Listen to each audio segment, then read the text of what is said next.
a sign of equilibrium. I know, I was thinking that. We're good? Yeah. Hello again. I am here with Sarah.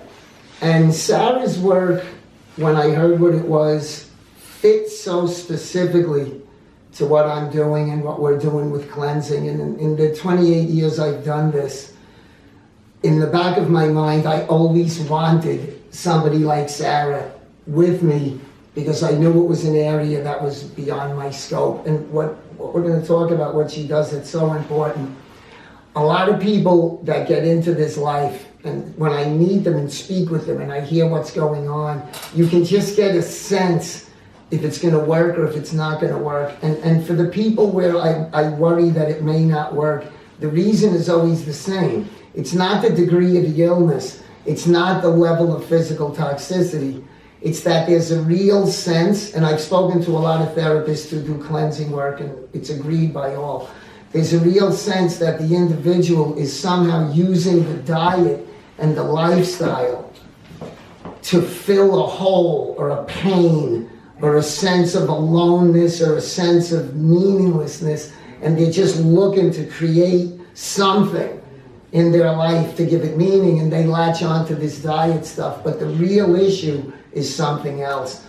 And for a long time, I'm not equipped to deal with that. That's not my skill. And I'm like, man, I really need somebody to work with these people. And that's why when Sarah called us up and told me what she does, it was just, yes, there it is. So you want to explain, hon? And for everyone out there, really take this in, because we know it affects a lot of us. It's of great benefit to a lot of people listening. All right, thank you for that, Gil. It was a great introduction, and thank you for having me here. I'm glad you're here. By the way, the thing that I do is I'm a certified health coach as well as a medical doctor from India. And the thing is that whatever Jill just informed and mentioned, it incorporates with whatever I do. Because what I do is a health coach, not just based on food, as normally everyone says, based off lifestyle.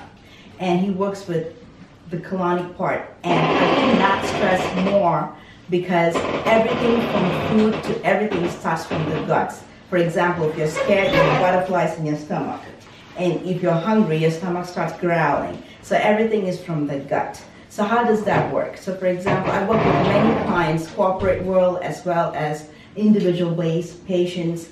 And also I had a little bit of a chance to work with kids. So it all matters on how a person starts thinking, especially at this time of the moment. Is everything about diet. It's all about how you're eating, how you're looking. It's peer pressure and everything out there. We do go onto internet and we check out how it is, but it's more of two main things. From what I have learned from IAN is basically from primary and secondary food, and I carry that out very well because I myself had difficult times and I didn't know how to put that in my perspective. So the three major things that I incorporate is life transformation, growth, self-growth, as well as self-motivation. So for example, I wanted to go to the gym all the time, and everyone tells me, hey, go to the gym. And I really don't know what I need to do, because I see someone doing 50 reps and I'm here struggling to just do two reps, and I say, do I really have to do this? You know? But everyone around me is like being fit, eating a lot of kale, but I really didn't know where was my bottom line of the problem. And as the time went, and I learned through my own self, it's not about what everyone else is doing. You have to first know what is your problem. And my problem was I lost myself during all the troubles that I had, all my difficulties. And I completely lost my self-motivation. When I looked in the mirror, I'm like, is this the person who I know? Is this Sarah? I used to be open. I used to be talking to people. And I was sliding on the other side of the scale, till a close friend of mine had to tell me, Sarah, what's going on with you? And that's when I say, you know, it's like a light bulb going on my head. I'm like, what is wrong with me? Is this really me? And that's when I realized it's not about eating, it is about eating healthy. Don't take me wrongly though, but it's not just because someone tells you to eat a whole plate of kale, you can just become healthy. You need to know if that is something that your body will take it. It all depends on your bio-individuality. So for example, I have not eaten kale all my life. And suddenly someone comes to me and I say, all right, we're doing a diet. Tomorrow you're gonna take a whole bowl of kale, eat that with whatever you like. So this is what's gonna happen, Jill. They're gonna be like taking it, and after some time, they're gonna say, I'm done with it, I quit. So working with me is not just for some time. It is going to be sustaining your life. You're going to learn how to be with it for throughout your own life. That means, for example, I'm going to make you realize what your body is. Knowing your body, my motto is knowing your body is everything. It transforms your whole life. So if you don't know what your body is telling, if you don't know how to listen to what your body is telling you, you can never get to what you want to get.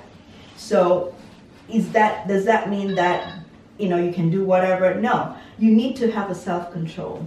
You need to know when is your cutoff point. And for that to happen, you need to have your mind, your body, and your soul in a stable line.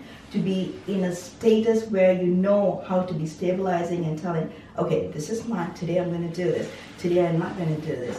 Which means you need to have a self-consciousness of who you are, not somebody else telling you, but for you to know by yourself.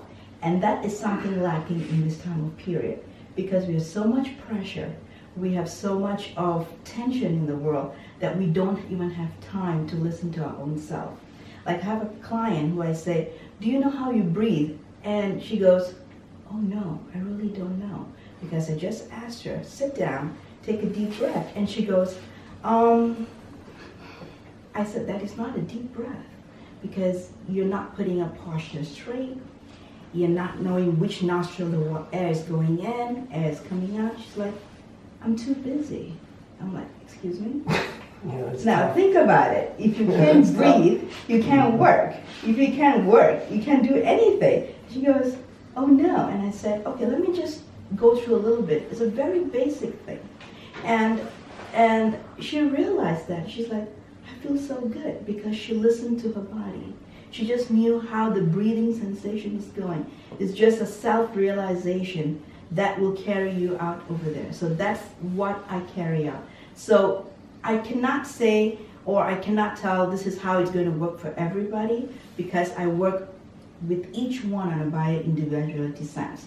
Like for example, I love to eat my burgers with ketchup. Some people love it with mustard.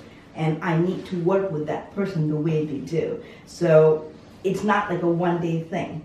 So it takes at least 3 months for a body to get accommodated to any changes. So my program is usually 3 months for the person to get to know what is going on, and it goes on to 6 months for any changes to go on and to sustain. Because my basis is mainly on sustainability and having a healthy lifestyle. I'm sorry. So that being said, and I also do something extra that is taking anyone. I have done 2 of my clients that way, where they really don't know how to buy vegetables, and they don't know there is healthy vegetables and there's non-healthy vegetables. There's good starch and there's bad starch. And so I do go out with them shopping, doing cooking, smoothies, and those are all the stuff that's entitled into my my whole seeing my patients and my clients. My whole package is in that sort. So that's about it.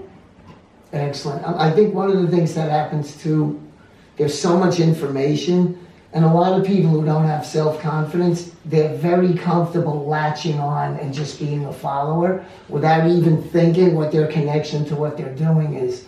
It doesn't seem to work well when people are in that mindset. They're not owning what they're doing, and what it sounds like what you're saying is this is a means for people to take control and really be aware that what they're doing is their choice. Exactly. And coming from within, as opposed to do it all, tell me what to do and I'll do it. Exactly. That type thing, which has no sustainability and often does not work.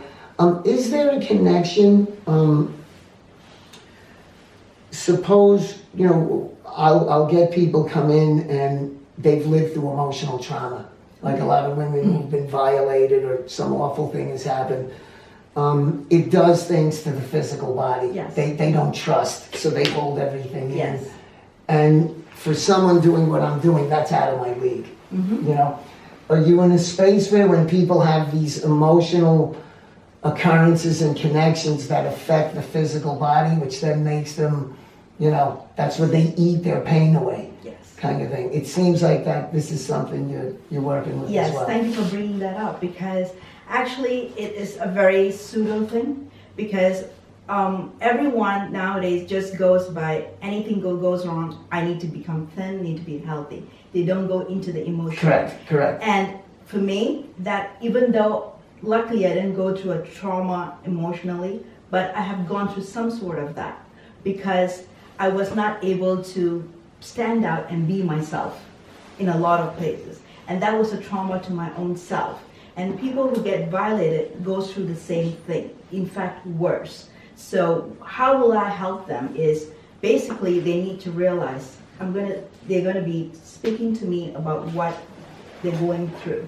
Because what I do is I give them an introduction, self-assessment, initial assessment, and they will let me know. But it's not going to be on the first session, because I don't know this person. They're going to be very intimidated to talk about Sure, of course. it. They're not going to come up and say, hey Sarah, I had this problem. It's going to be all from the bottom, and as they come along, they're going to be comfortable to open up. Oh yeah, I've never had anyone, the things I find out along the lines, it's usually like the 6th or 7th, or, oh, you know, I never told you this. I was like, huh?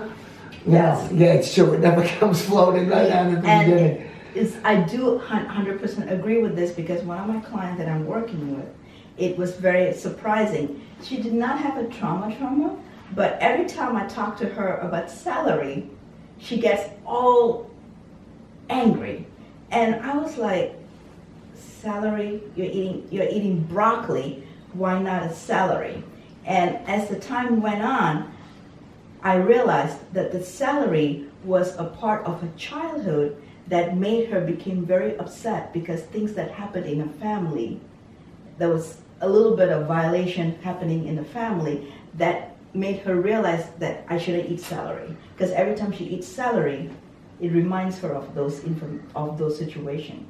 So this is like, who would ever think that a food of a celery will bring that kind of emotional out? So those things are the ones that I bring that out, because I don't just go out. It eventually comes out from my client to me, and then we slowly work out. So for example, if a person comes to me, it's always the obvious part. I have blood pressure, I have diabetes, or I can't eat vegetables. And then as the time goes on and they get comfortable, they feel like they can open up, and that's when it starts happening. And we start working on it. So the client that I worked on, actually, unfortunately, I should say, the person was depressed for about a year and a half, and the person finally went out for dancing last week.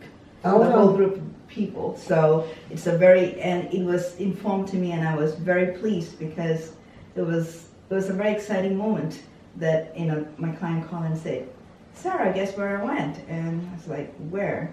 And he goes, I went for dancing. I spoke to 2 people. And this was someone who was clinically severely depressed and isolating themselves? They only spoke to 2 people for 2 years. Oh. Mother and husband. Wow. That's progress.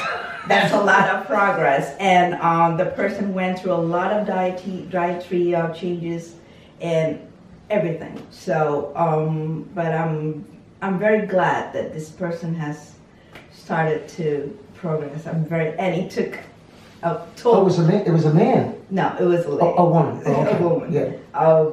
Partially, the husband comes now and then, but, you know, it's mainly it's female. Yeah. But yeah, so it took about a month for the person to come up, but eventually it did. Excellent. And again, in a city like this, it's a difficult place to live, and a lot of people, they're stressed just in paying the rent.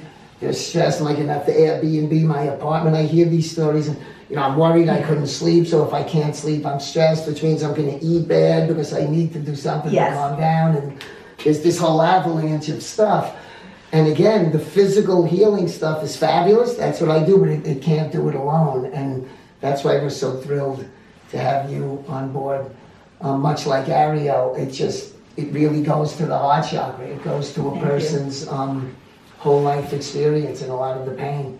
So thank you, we're excited. Thank you very much for having me, and I'm glad to be in this organization too. Well, we're thrilled. And again, if you want to speak with Sarah, you can reach us here, 212-254-5279, if you want to give out any information. You can also check out my website and my Instagram and my Twitter. It's livinglifesarah.com. Okay. And you can check out everything else over there. It's kind of subtle for now. I've been updating it, but it's going to come up again. Thank you very much, Jill. Thanks for having me. It's a pleasure. Thank you, everyone. Good job, hon. Excellent. Excellent. Very good.